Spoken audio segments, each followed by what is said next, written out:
Well, Labor Day has passed us by, which means summer is unofficially over. That means time for fall sports, and that means the return of Inside Sports right here on WCL TV. Welcome in once again, everyone. I'm Mark Keller. We're glad to have you with us for the start of season 12 of Inside Sports.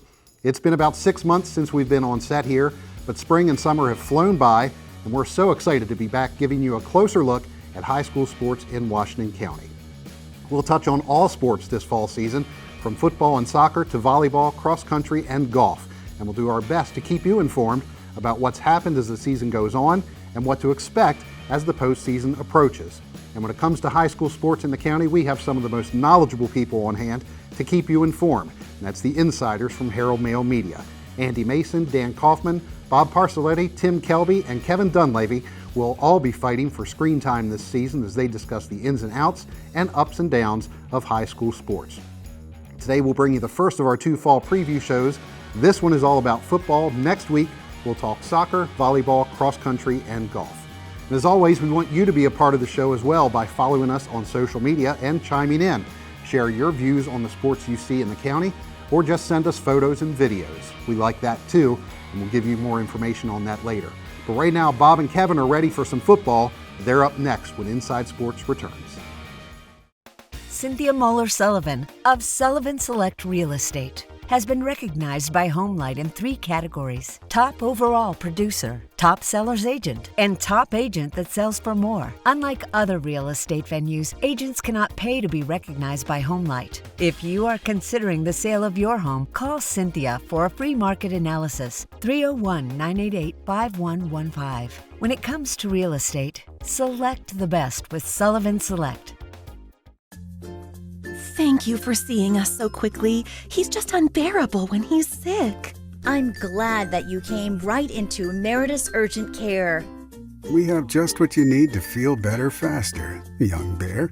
Thank you so much, Doctor. Meritus Urgent Care is located off Moggins Avenue on Creighton Boulevard. For more information, visit meritushealth.com/urgent care. This month, Washington Goes Purple is focused on expanding the conversation about the dangers of prescription painkillers, the gateway to heroin. Every day, 91 people die from heroin or prescription painkiller overdose. Now's the time to start the conversation with your kids, friends, and neighbors about the epidemic and join us in a fight we will win and end our county's addiction to opioids. Log on to WashingtonGoesPurple.com for a list of events supporting our vision of an addiction-free county. We can't do it alone. Join us and let's prevent addiction. Welcome back to Inside Sports, everybody. We kick off our football preview with Herald Mail insiders Bob Parsoletti, Kevin Dunleavy here, and we're going to start go in alphabetical order for the most part here. We're going to start with Boonesboro, an 8-3 season last year, Bob. Clayton Anders returning for his 35th season as the head coach at Boonesboro. To put that in perspective, John Root, Dave Mahaffey are next, both entering their 7th season. At the end of this year, the other 7 coaches in Washington County will catch up to the number of years that Clayton Anders has. What does that kind of continuity, how has that helped the Boonesboro program? I think it helps it a lot. I mean, because it goes all the way through the system. Each kid comes up, they know what they're expected to do. So the coaches don't have to spend time doing that. So they get a running start with all that stuff. And plus the kids take care of each other. I think that's another thing that Clayton gets the advantage of, that the seniors tell the sophomores and freshmen how to do it, and as they go up, they tell the guys that go behind them, So I think a team that has a coach that has such longevity has an advantage. He's one of the few constants back this year. They lost 20 seniors from last year's playoff team, the Warriors did. So other than Clayton Anders, who's back this year and who are the biggest names coming back? Well, the name that they're building everything around is Ethan Halabenko. He's their fullback, which is something that Clayton likes to feature when they have it. Pound inside and then run the speed around the edges. And he's the starting linebacker, 3-year starter there too. So Clayton doesn't make any bones about that. He's the guy that they're building around. But what happens is they're new quarterback, they have new running backs to go around him, and they have new receivers. And he's got a lot of young, he has a lot of those guys also playing the other side, and he's got some experience, but yet there's a lot of lack of depth. So, I mean, they have 9 seniors and 21 juniors on the team this year. When I was out earlier in the year to take photos of the start of practice, he kept yelling at the team, now you got to get up to my speed. You got to get to my speed. You're not used to this. So that's going to be the thing there is. The quarterback situation is going to be down between Brady Ingram and Nathan Horton, sorry. And it's kind of like a mixture of Brock Osweiler and Doug Flutie, because one is really, really small and the other one's kind of tall and lanky. The taller one can throw, the smaller one can run, and they're going to have to figure out what they're going to do because each brings a different thing to the table for them.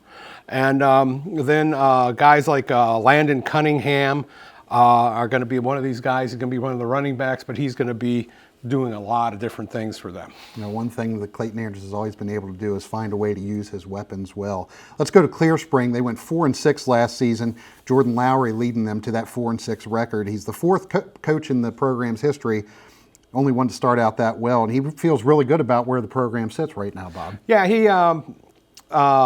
he's been kind of going door to door trying to get players. And he's really proud that they have actually added some kids to the team. A lot of them are young. A lot of them he's trying to teach them how to play on the fly. But he's just got a very small core of guys. The big thing that they have to fill in is the spot of Dustin Fisher, who was there. He was the 2nd leading rusher in the county, and he was the one of the top tacklers in the county last year as a linebacker. So they're hoping a kid by the name of Hunter Taylor can take and fill those shoes. They have Eric Bender returning at quarterback, who's been a quarterback off and on because of injuries to the former quarterback. And they're hoping to have a speed back in the way of Xavier Blair to kind of get some speed to help enhance what Taylor is able to do. And then on defense, it's just kind of like all hands on deck. Now, the weird thing about this is that if they can do anything halfway decent because of the expanded playoffs, they could be in it. Yeah, playoffs definitely not out of the question. They would have been in last year under the new system. We'll talk more about that later. Bringing Kevin now to talk about the Hancock Panthers. 3-6 last season, Kevin, and as always, it's a numbers game at a small school like Hancock, but as Coach Dave Mahaffey points out, percentage-wise, they're really strong in terms of numbers. Yeah, they've got 52 boys in the school, and 19 presently are out for football. So that would be a great percentage anywhere else. And he's gone, like Bob said about Clear Spring, they've gone door to door early in the summer. They didn't have quite the numbers, and he's recruited some kids in the building and had some luck with that. And he's very optimistic. He likes his athletes. Yeah, I was going to say he's a very optimistic person, which I guess you have to be at a school that size. But that athleticism is something that's probably going to have to carry them because they don't have the depth that that you might have at another school. Yeah, they've got a couple of guards. Neither one weighs 200 pounds, and they both run for the track team. So that's sort of what you're looking at. But if you do it the right way, I think Clayton's had a lot of luck with really skinny, really small linemen, and if you do that the right way, it can really be beneficial. Play like Navy, and get out and spread it out and do some things that people aren't used to seeing. One notable difference for Hancock this year is the schedule. They're playing a couple more county teams this year. What kind of went into the thinking there? Well, they were tired of going to Baltimore. They had 2 or 3 games every year where they'd go to Baltimore, and they were often lopsided losses. And Dave said there was some problems last year in one of the games, and they said, why not just stay home and play teams we're familiar with? They may take their lumps when they play Williamsport. They haven't played Williamsport since '06, I believe, and Clear Spring since '04. But they're not Williamsport, Smithsburg since '04. So those are going to be really tough games for them. But I think they'll just enjoy them more, and it'll be much more interesting to see teams play each other in the county. Yeah, always good to see County rivals facing off. Let's finish up here with North Hagerstown this segment. Bob, 5-5 last season, a long build to get to the 500 mark for Coach Greg Staines. They got there last season. How do they continue to build on that? Well, I think on paper, at least coming in, it looked like they were going to be the most experienced team out there, but that's kind of masked a little bit because they lost a lot of guys in key spots. They're probably the main three guys on that team are quarterback Janaz Melendez, running back A.J. Cook, and then a lineman by the name of Will Klein are probably the guys that the names that everybody's going to be able to recognize, I think. But other than that, I think they're going to be kind of looking around and trying to search like everybody else. Yeah. Kevin, one place that North struggled last year was on defense. They allowed 28 points or more 7 times last season, gave up about 40 points a game. What do they need to do to kind of flip the script there? Well, they seem to have the athletes. I think they got into a lot of shootouts last year, mainly because of the way they played on offense. Melendez really gets them up and down the field. So I think sometimes the numbers might not look good defensively, but in a lot of cases it's because of how they were playing. And when you have a pretty potent offense, which they should again, you might see that situation. But as far as how they strategically how they're going to do it, who knows? Yeah. All right, we'll have a look at the other 4 teams in Washington County when we come back to Inside Sports right after this. Antietam Broadband has over 120 channels in stunning high definition, and we've arranged them by genre to make it easy to find and watch what you want. Tune to HD channels 830 through 851 to find over 20 channels of sports, all grouped together. ESPN, Masson, NFL Network, the Tennis Channel, the Golf Channel, NBC Sports, Fox Sports, and more. Antietam Broadband's genre-based HD lineup, the ultimate viewing experience. Access to high-speed internet is critical for school-aged children. Since 2014, Antietam Broadband and Washington County Public Schools have partnered to connect students and families in need with low-cost, high-speed internet service at home.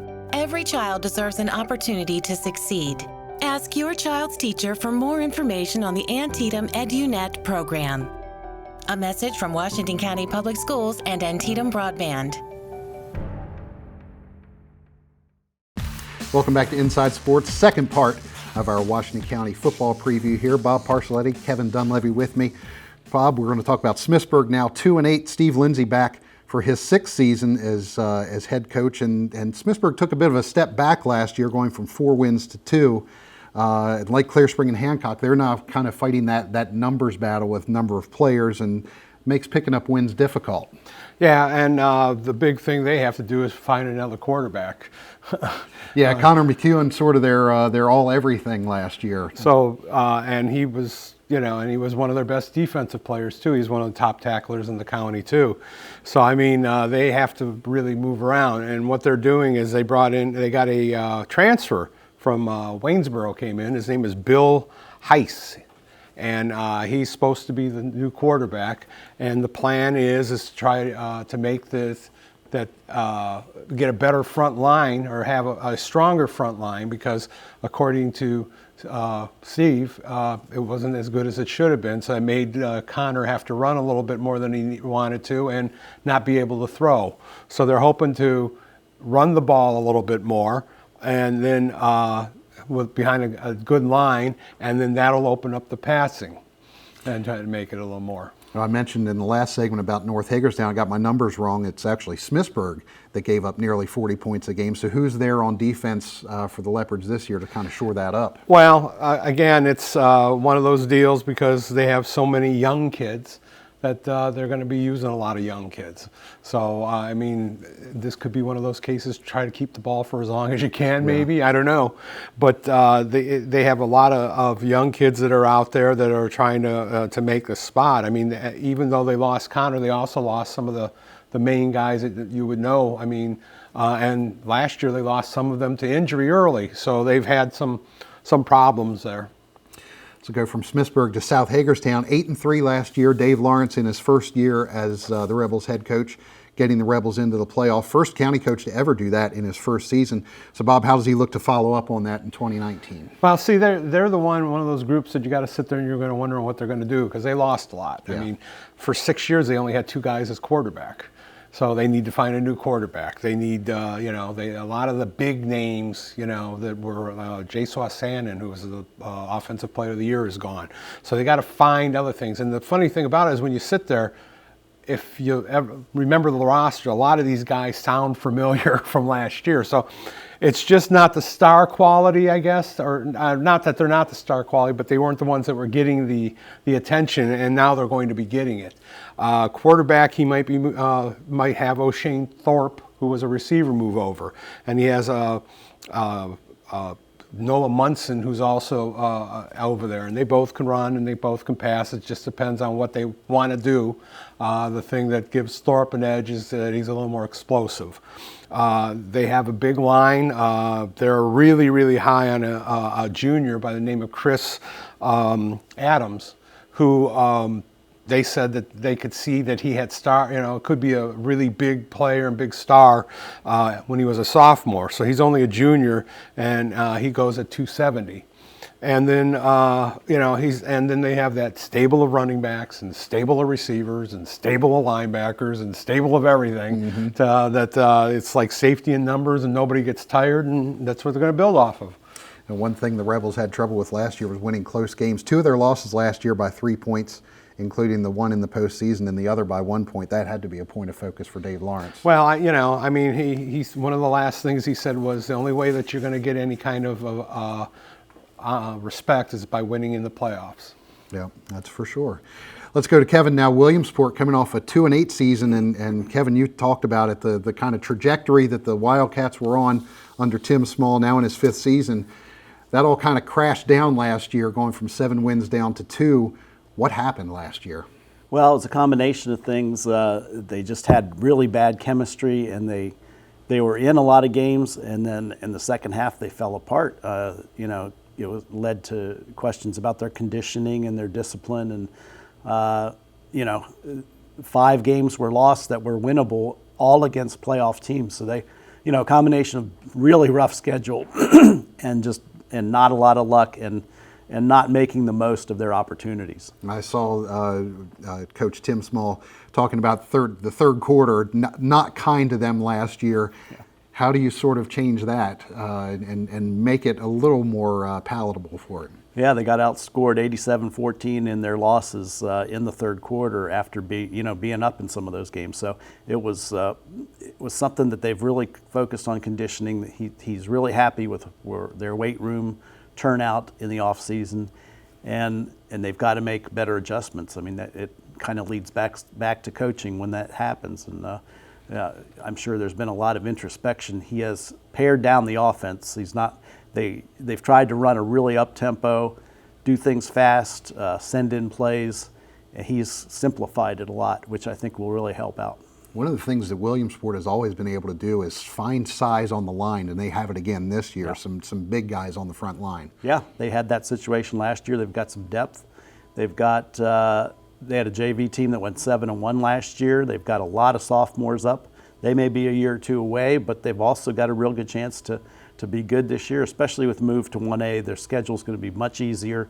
Getting into the playoffs is not going to be that difficult, and there's just a lot of opportunity. Tim Small does not want to talk about that. He wants them to get better and to fix the things that went wrong last year, but there's going to be a lot of games that are very winnable for him, and it's going to be a much smoother ride this year, I think.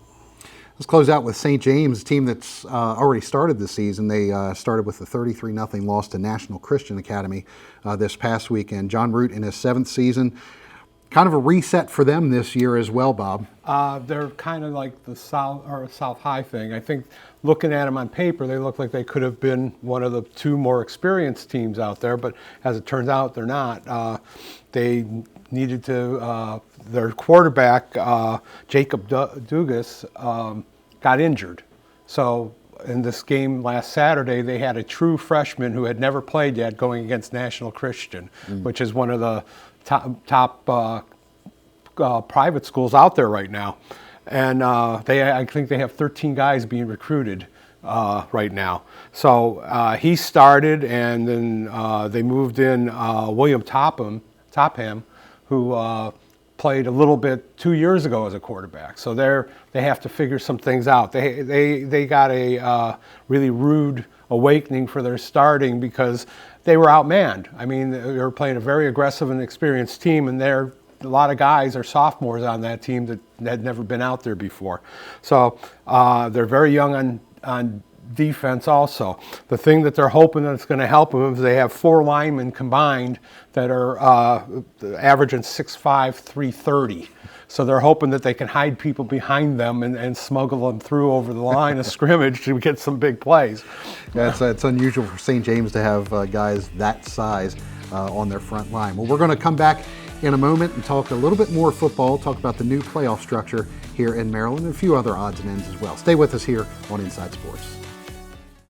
Cynthia Moeller-Sullivan of Sullivan Select Real Estate has been recognized by Homelight in 3 categories: top overall producer, top seller's agent, and top agent that sells for more. Unlike other real estate venues, agents cannot pay to be recognized by Homelight. If you are considering the sale of your home, call Cynthia for a free market analysis, 301-988-5115.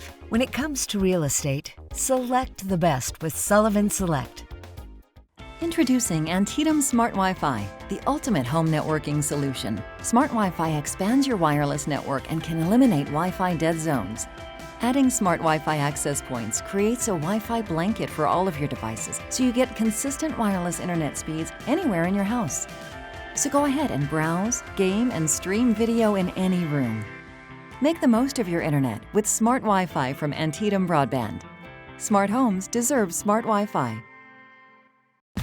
Welcome back into Inside Sports. Bob Parcelletti and Kevin Dunleavy still with me here talking high school football. Let's talk about the new playoff structure, guys. Maryland reducing the regular season from 10 games to 9 this season, adding an extra week of playoffs. So now 8 teams getting in per region. Is this a good thing? Is this a bad thing? Start with you, Kevin. Does it water things down too much, or are we okay with this? I think it does, especially since we just went to 4 teams per region. It seems like at times that was too much because you had blowouts in the first round, and now you're going to have even more severe blowouts in that first round. You're going to have really ugly mismatches, especially about the teams we're talking about in 2A and 1A. So I don't think it's a good thing, but I think it was a money, everything's ruled by money, and they determined that more money could be made with more playoff games. So right. I guess that's what we're looking at. On those matchups, Bob, we talked a little bit, touched very briefly on it when we were talking about Clear Spring. The idea that they would have been the 8th seed in 1A West last year and would have faced a Fort Hill who went on to win the state title and is obviously a powerhouse every year. Where do you stand on this? Is this good or bad? Well, I mean, I don't think it's a great of an idea. I mean, it might not be so bad in the bigger schools, in the 3As and the 4As, because there's a little more, but like Kevin said, with the smaller schools, it's pretty tough. The only thing that's kind of interesting, I think, in the 1A part of it is the 2 things. Number one, with Williamsport there now, so that kind of all 5 of our 7 public schools are 1A, so that's going to make it so they're probably going to have a bunch of Washington County teams in the playoffs. And secondly, the scheduling has been interesting because a lot of these teams are trying to play everybody else that's in this region, because the idea is if you beat them, you're ahead of them. Right. So that's their way of making sure that they don't, they don't fall behind. So, I mean, that could be the interesting part too. So, I mean, even for Hancock, I mean, if they win and they beat Smithsburg and they beat Williamsport and they beat Clear Spring, those are 3 teams that are going to be below them and when it comes to the playoff numbers.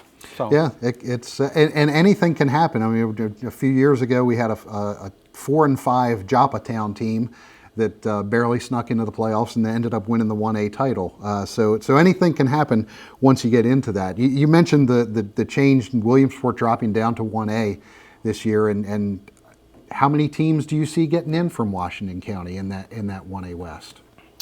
Well, I think just play semi-realistic, and we'll say 3 at the most, I think.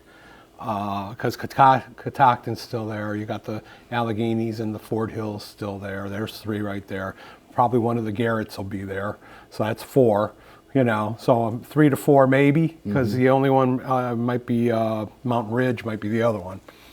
And how does this, Kevin, as far as 3A goes, we have both North and South Hagerstown. They've never both made the postseason in the same year. Could we see it this year? Yeah, I think so. Both teams have some interesting prospects this year, and they could both be over 500. And I think, as we've seen, anything over 500 is going to get you in. It looks like, Well, we're talking about North and South Hagerstown. The big change for them this year comes in where that game is scheduled. And Bob, you've covered that game a number of times, seen it a number of times.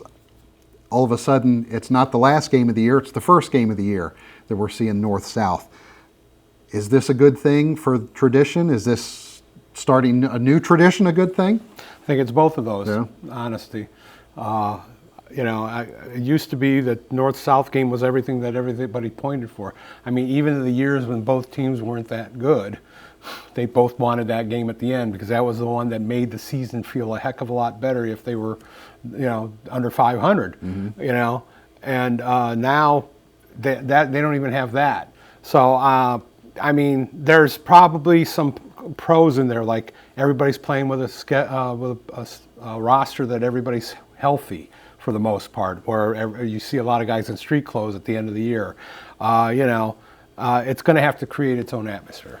Kevin, as far as that, it used to be, it gave you something to sort of ease the pain of a bad season, but now it can sort of catapult you into a good season if you win that first game. Yeah, I think there are advantages to it that people aren't really looking at. Like Bob said, the injury situation, you come in healthy with a lot of optimism, both teams, and there's something to be said for that.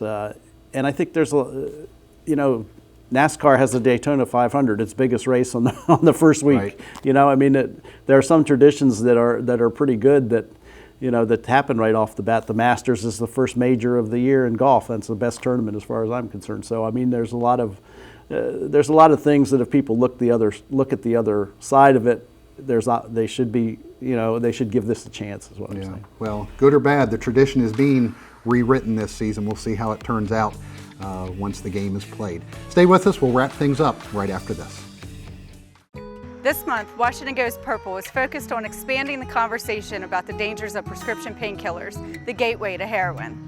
Every day, 91 people die from heroin or prescription painkiller overdose. Now's the time to start the conversation with your kids, friends, and neighbors about the epidemic and join us in a fight we will win and end our county's addiction to opioids.